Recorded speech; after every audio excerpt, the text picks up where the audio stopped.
আগরতলা ১২ নম্বর ওয়ার্ডের কাউন্সিলর সান্ত্বনা সাহার বিরুদ্ধে একাধিক অভিযোগ আনলেন ৬ আগরতলা বিধানসভা কেন্দ্রের অফিস সেক্রেটারি পায়েল দাস।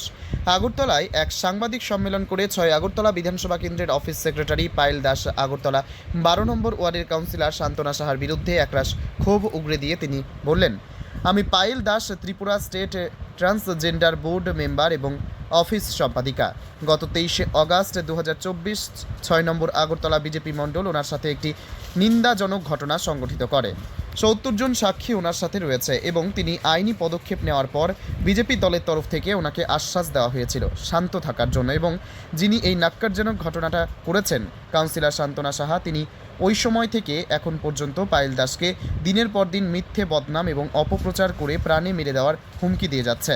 গত ২৯শে মার্চ ২০২৫ বসন্ত উৎসব নিয়ে এক গুরুত্বপূর্ণ বৈঠক শেষে কাউন্সিলর সান্ত্বনা সাহা পায়েল দাসের নামে মিথ্যে অভিযোগ এনে ওনার নামে থানায় মামলা করেন, যার কোনো প্রমাণ নেই, এবং পরপর কাউন্সিলর সান্ত্বনা সাহা আইনকে বিভ্রান্ত করে পায়েল দাসের নামে মিথ্যে এফআইআর করেন, যার পরিপ্রেক্ষিতে মঙ্গলবার তিনি কাউন্সিলর সান্ত্বনা সাহার বিরুদ্ধে বিভিন্ন তথ্য সহকারে অভিযোগে এনে আগরতলায় এক সাংবাদিক বৈঠকে গণতন্ত্রের চতুর্থ স্তম্ভের অংশ সাংবাদিকদের সম্মুখে সারা রাজ্য এবং ত্রিপুরার মুখ্যমন্ত্রী ডাক্তার মানিক সাহার দৃষ্টি আকর্ষণ করে বলেন, পায়েল দাসের প্রাণ বিপদে রয়েছে।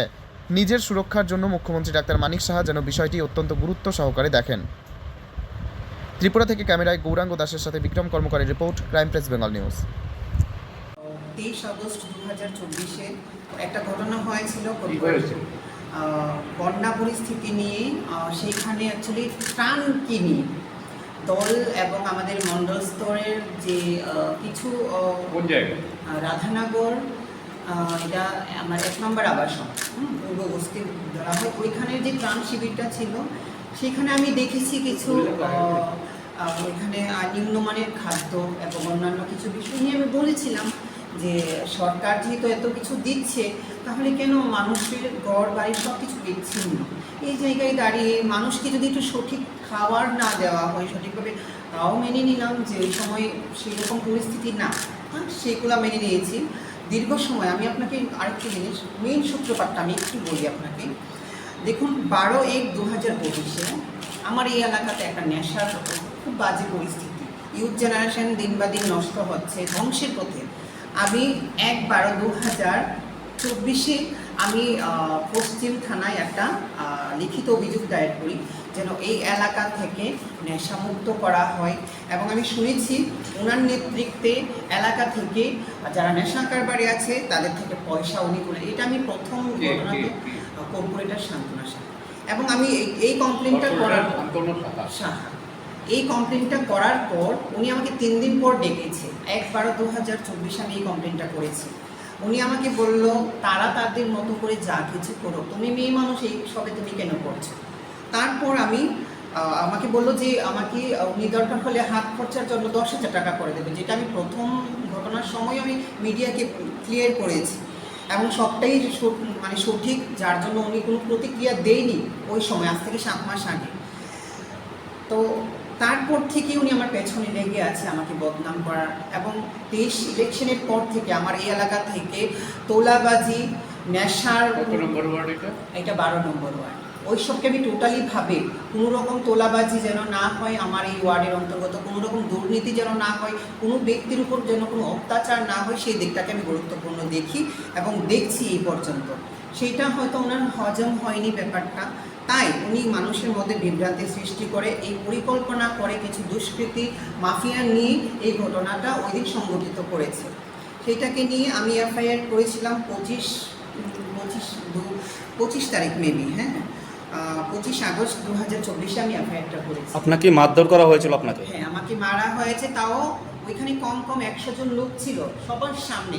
উনি আমার দলের কর্পোরেটর, আমি সরকারের ওই চেয়ারটার সম্মান জানিয়ে আমি দাঁড়িয়ে সেই ১০০ জন মানুষের সামনে মার খেয়েছি আমার গলা থেকে। আমি চাইছি, যেহেতু আমি দলকে সম্মান জানিয়ে দলের অনুশাসনকে মেনে আমি এই ঘটনাটাকে ভুলে বুকে পাথর চাপা দিয়ে আমি এতদিন রয়েছি, এবং ঘটনাটাকে আমি চেয়েছি যেন আর যাই হোক, আমার তো কোনো দুর্নীতি চিন্তাধারা নেই, আমি দল করি, সংগঠন করি, শুধুমাত্র এইটার পলিটিক্যাল প্ল্যাটফর্ম একমাত্র আমার দৃষ্টিভঙ্গিতে সমাজসেবা। সিম্পল একটা আমি চাইছি যেন এই ঘটনাগুলোর সঠিক তদন্ত হয় এবং যে মিথ্যা নতুন যে মামলাটা আমার ব্যাপারে করা হয়েছে আপনি যেটা কি চিফ মিনিস্টারকে জানিয়েছেন কি? না, আমাকে দলের তরফ থেকে বলা হয়েছে, সিএম স্যার সময় দেওয়া হয়েছে দেখা করার জন্য। দুদিন বাদে শুনলাম ওনার নাকি শিডিউল চেঞ্জ। তার পরবর্তী সময় ডিস্ট্রিক্ট প্রেসিডেন্ট যখন আমাকে ডাকিয়েছেন, ডিস্ট্রিক্ট প্রেসিডেন্ট বললেন আমাদের সাবেক মুখ্যমন্ত্রী বিপ্লব কুমার দেব এবং বর্তমান সিএম স্যার এটা বলেছেন যে তো গুরুত্ব দিয়ে এই ব্যাপারটাকে ইনভেস্টিগেশন করার জন্য, সঠিক তথ্য তদন্ত করে রিপোর্ট দেওয়ার জন্য, এটার উপর নির্ভর করে ওনার সাসপেন্ড হবে বা ওনার বিরুদ্ধে অ্যাকশন নেবে। আপনাকে যে মারা হয়েছে এটাকে তার পিছনে কার হাত রয়েছে? এইটা মারা তো হয়েছে, শান্তনা সাহা নিজে মেরেছে এবং আমি এইটা জানতে চাই এবং এই প্ল্যানটা এই ঘটনাগুলোর সাথে সংগঠিত কারা করছে এবং কি কারণে আমার ব্যক্তিগতভাবে আমার এই বিধানসভাতে 8টা ওয়ার্ড আছে। আচ্ছা, আপনাকে যে মারা হয়েছিল আপনি কি থানাতে এফআইআর করেছিলেন? এফআইআর করেছি। আচ্ছা, তো এই থানার থেকে আপনাকে কি বলা হয়েছে, কোনো অ্যাকশন নিয়েছে তারা? থানা থেকেও কোনো অ্যাকশন নেইনি।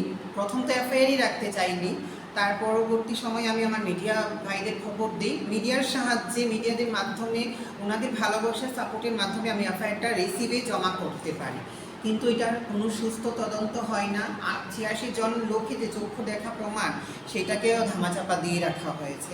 আমি চাইছি, দেখুন আমার সরকারের সাথে কোনো লড়াই না, সরকারকে আমি 2017 সাল থেকে আমি ভারতীয় জনতা পার্টি, আমি অন্য কোনো রাজনৈতিক দল করিনি এবং শেষ পর্যন্ত মৃত্যুর আগ পর্যন্ত আমি এই দলের সাথে জড়িত থাকব। দল যদি আমাকে না রাখার চিন্তাধারা, খালি কথায় কথায় বলে দল ছাড় পার্টি ছাড়, আমি পার্টি করতে পারবো না। আমি বলতে চাই দলটা কি কারণ ব্যক্তিগত?